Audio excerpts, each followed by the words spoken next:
Hey everybody, it's Josh. Might be pausing quite a bit today because there's boats going by every couple minutes, it seems like.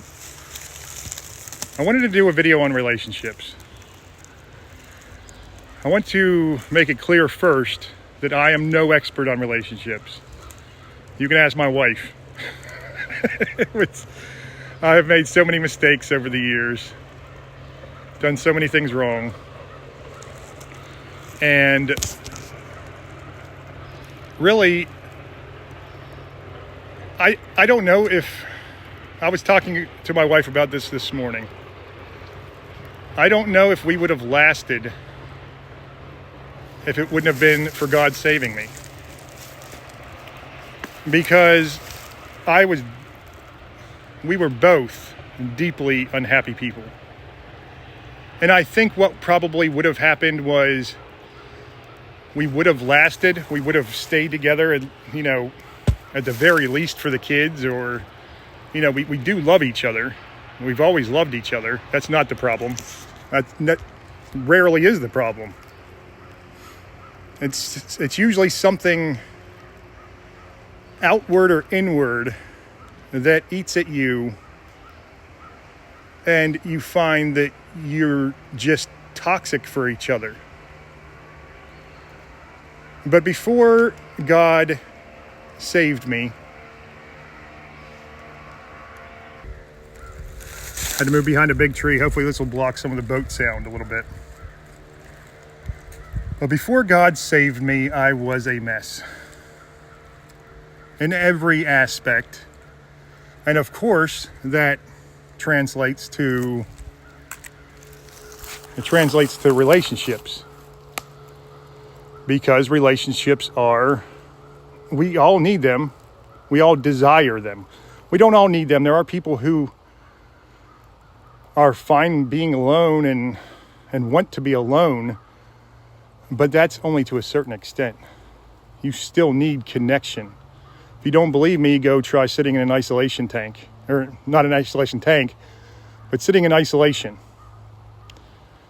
There's a reason they call it torture when they put people in solitary confinement.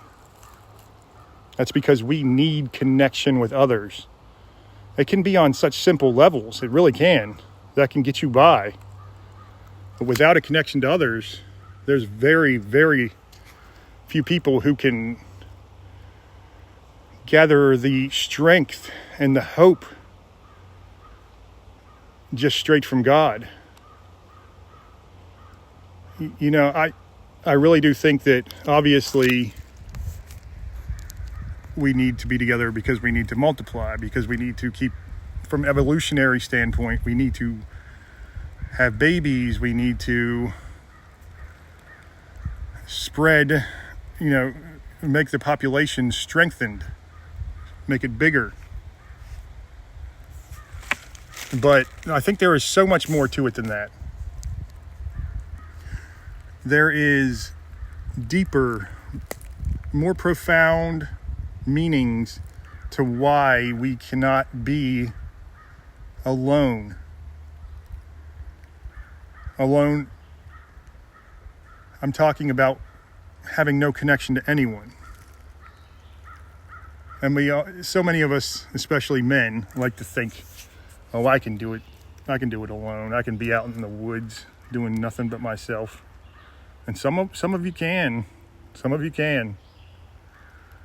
It's not easy. But I guarantee you, unless you're some survivalist specialist, even then, it's going to be rough.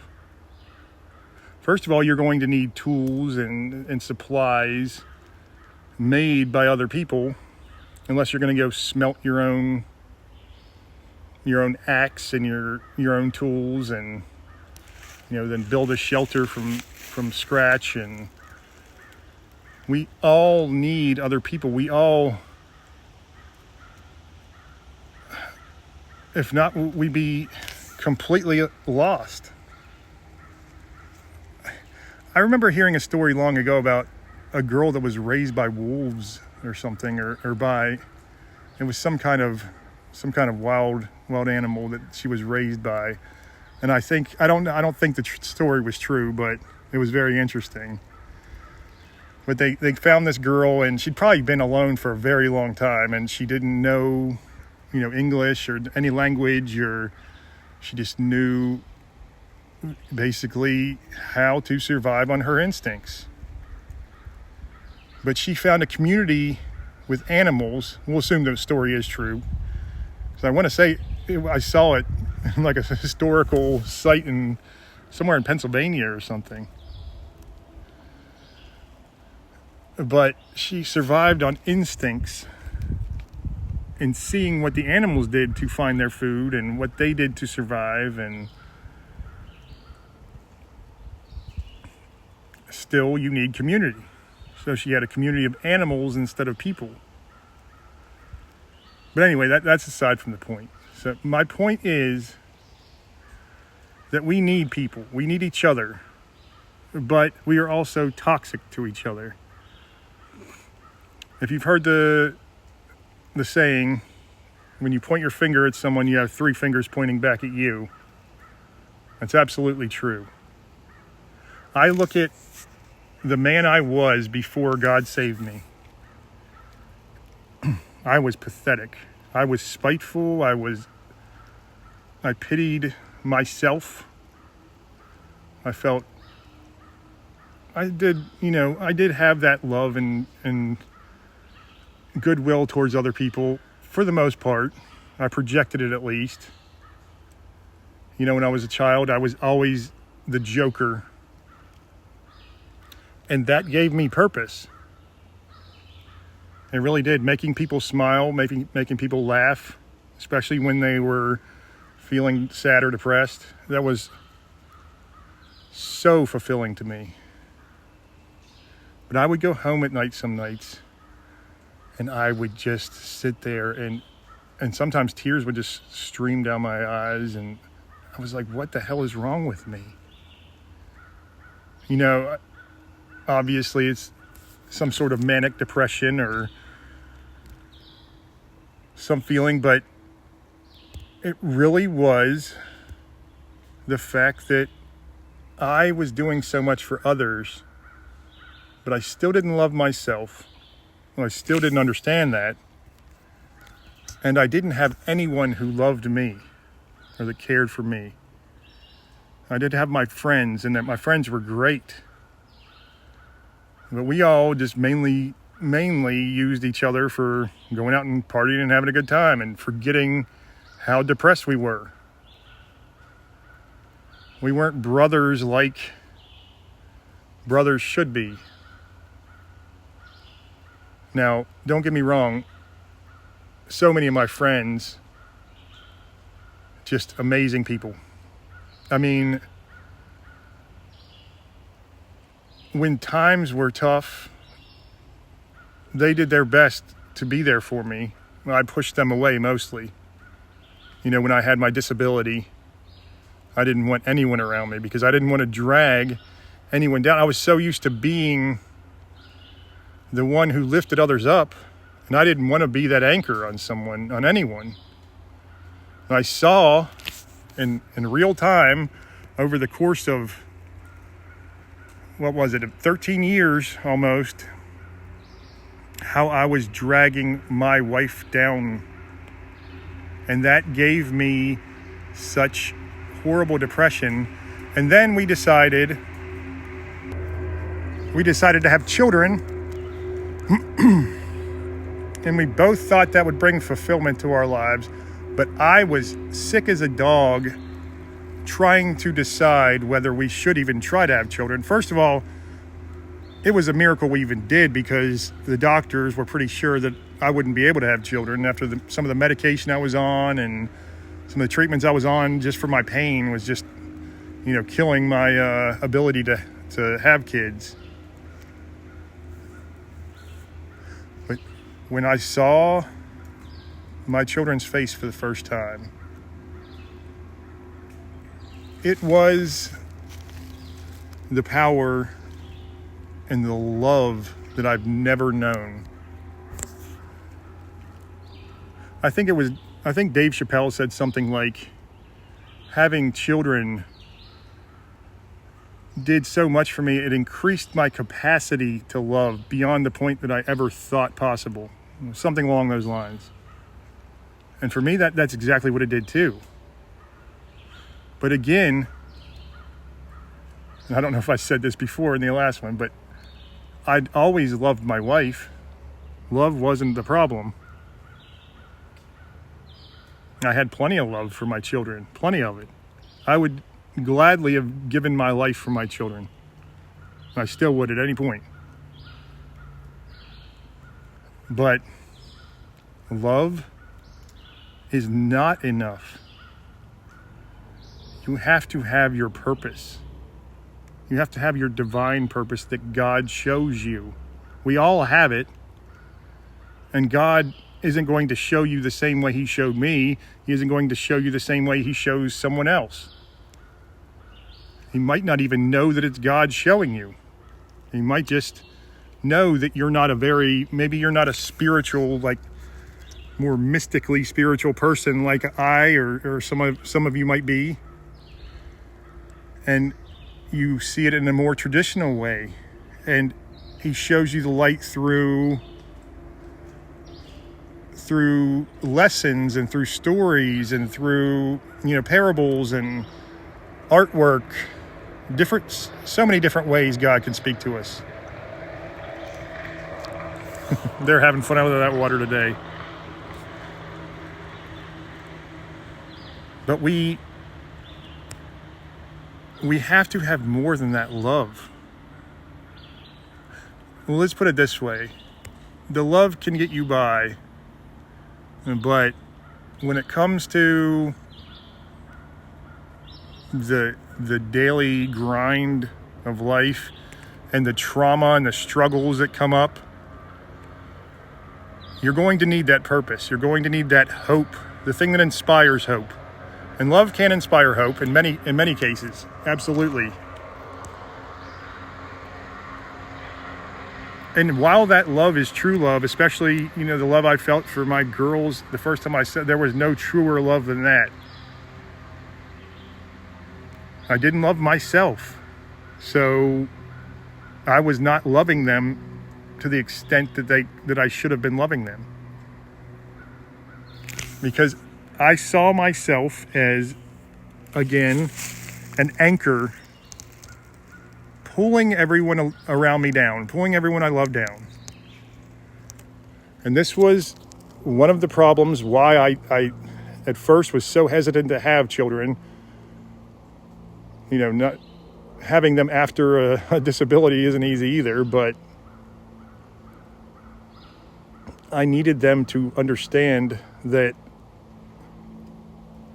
or I needed to be the father that I'd wanted to be. And I knew that wasn't going to ever happen because there's no cure for nerve damage, unfortunately. At least not yet.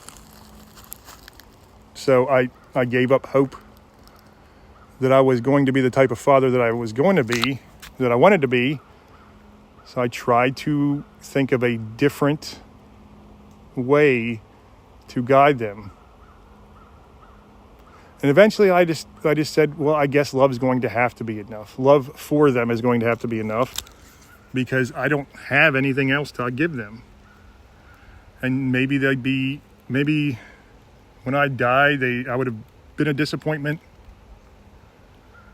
But hopefully they would find their way and it would at least give some kind of value to my life.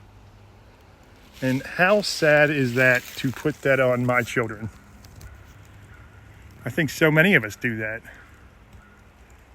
So many of us have children to try to repair a relationship or to keep a lover around, or we have children to give us purpose in ourselves.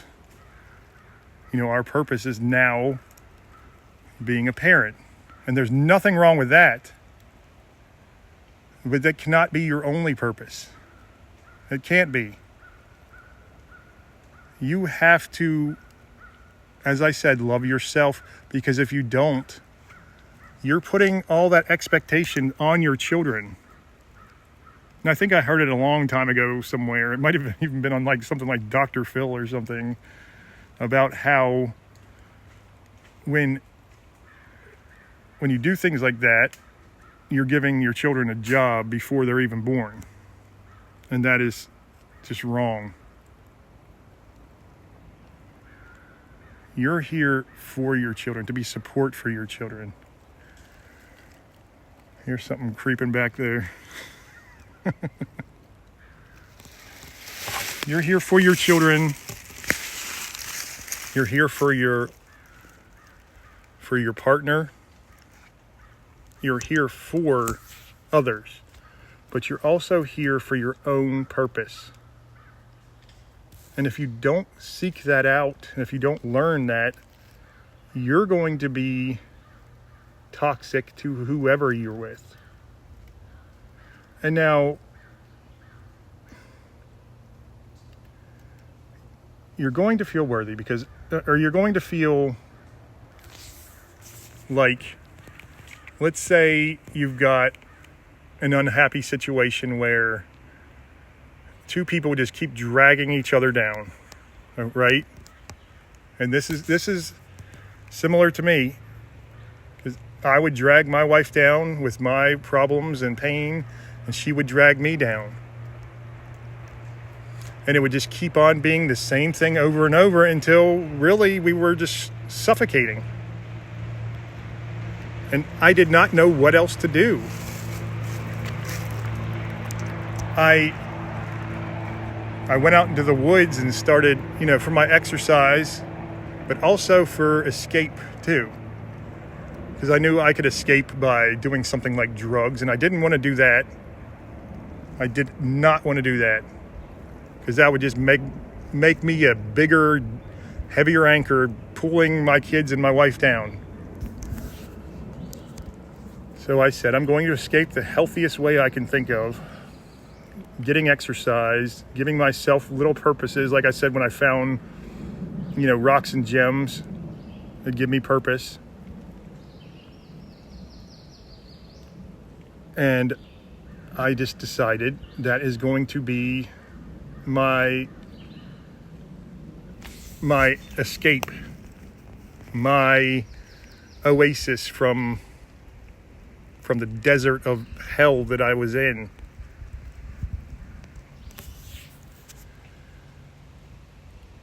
And I know that feeling. So you may feel, if you're with someone, you may feel like they are the toxic person.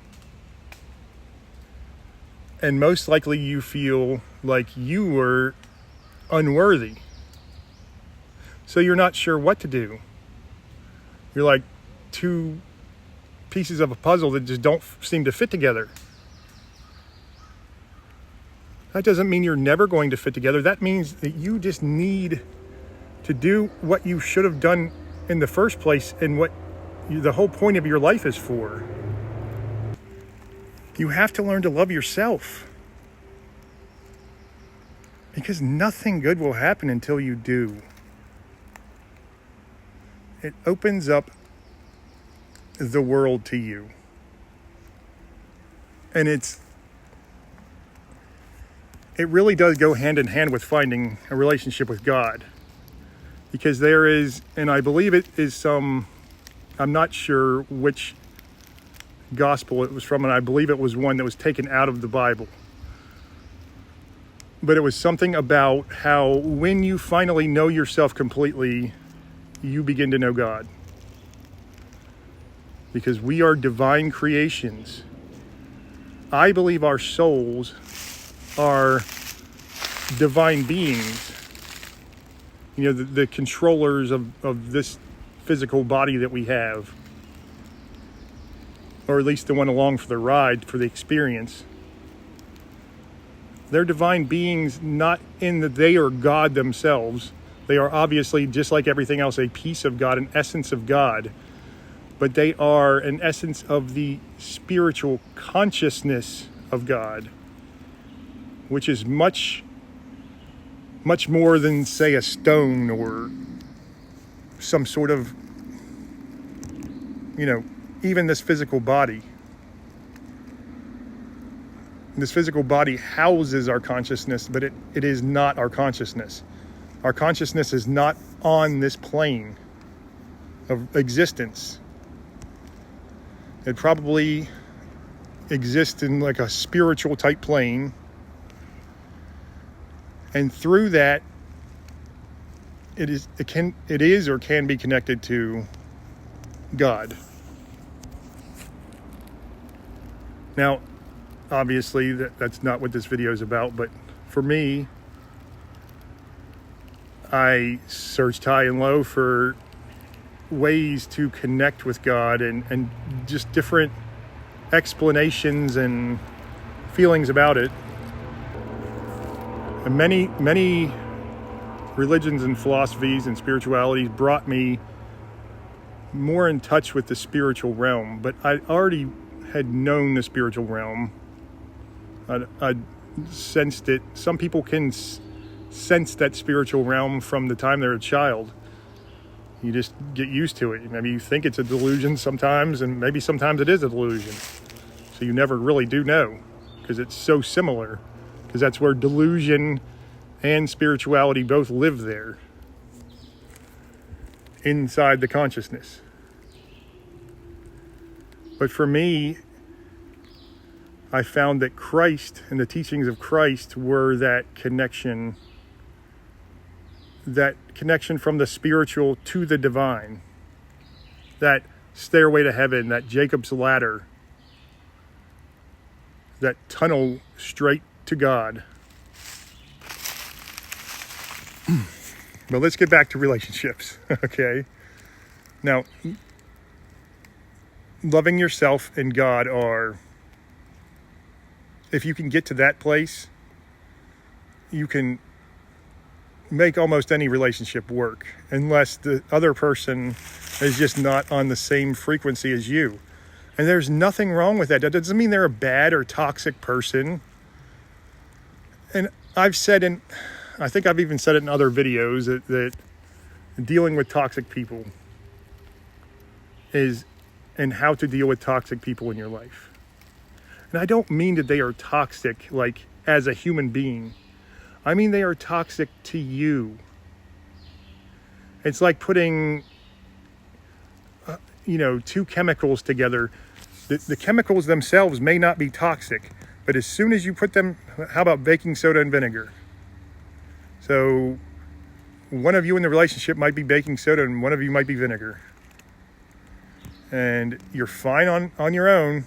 You're not toxic to anyone, or you're not toxic alone.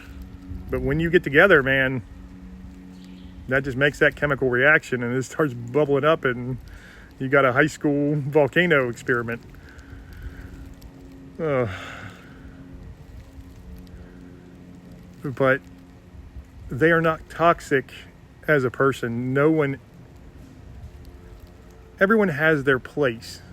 There are evil people, but that's because they've surrendered to evil. There are very few. There are some that are evil to the core, and that is unfortunate, but it is a reality. But there are very few. Most surrender to that because it's the easy way. They're tempted by, like Jesus was in the desert, tempted by the devil they took the first offer probably. Never take the first offer. Let me tell you that. Don't take any offer from the devil, because he will trick you. But in an offer, it's not usually wise to take the first offer. But they probably just saw, hey, I can have satisfaction, or I can have power, or I can have whatever he was offering. They just gave right in. I'm a servant of the devil now, and they say. That is something that is, it's just a fact of life, and it is so sad, and I hate seeing people like that, but those people can be redeemed. Often they don't want to be, because they're used to living that way for so long, but maybe they've seen, hey, the devil screwed me over. The devil, he put all that stuff in the fine print, and it was just not a good deal. And I did not know what I was doing because I was so young and stupid. And you can show them the way to get to salvation. But some people aren't going to listen. I see many people who, just are so turned off by any mention of God or any certain religion or whatever. They're turned off because they've probably been screwed over by a so-called religious person. Maybe the religious people judged them for the music they wore, the clothes they wore, or the way they acted, or whatever. They didn't take the time to be like, show them the love. And this is what really gets to me about Christians. They're so into, I get comments like crazy. Well, not like crazy, but quite often. When I do a video and I am not mentioning, I remember the one I did on kind of how I see God's message in nature and hear it through music and the way I hear God's message. And I got so many people saying, this is Wiccan stuff. This isn't Christianity. This is evil. And I was like, what are you talking about? You all need to, well, I could do a whole video on that, but it is just ridiculous.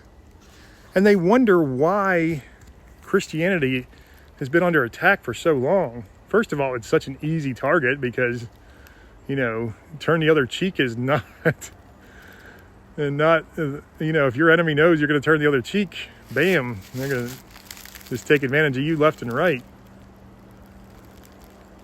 But Christians need to learn to lead with the love and connection to God and how that can save you, instead of that music is evil, that the way I hear God's message where he led me right back to Christ was evil. That's Wiccan now. First of all, the Christians have tons of pagan rituals. I'm pretty sure, and I need to read back up on this, that the Apostle Paul said many of your practices and stuff are fine as pagans. You just have to center it around Christ.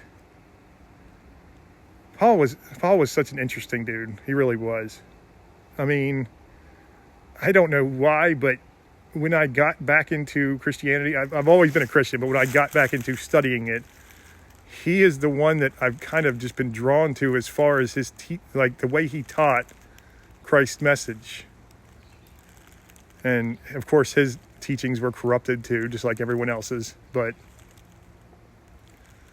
I mean, we have Christmas trees that is a pagan tradition, but we use them to celebrate Christ. There's nothing wrong with that.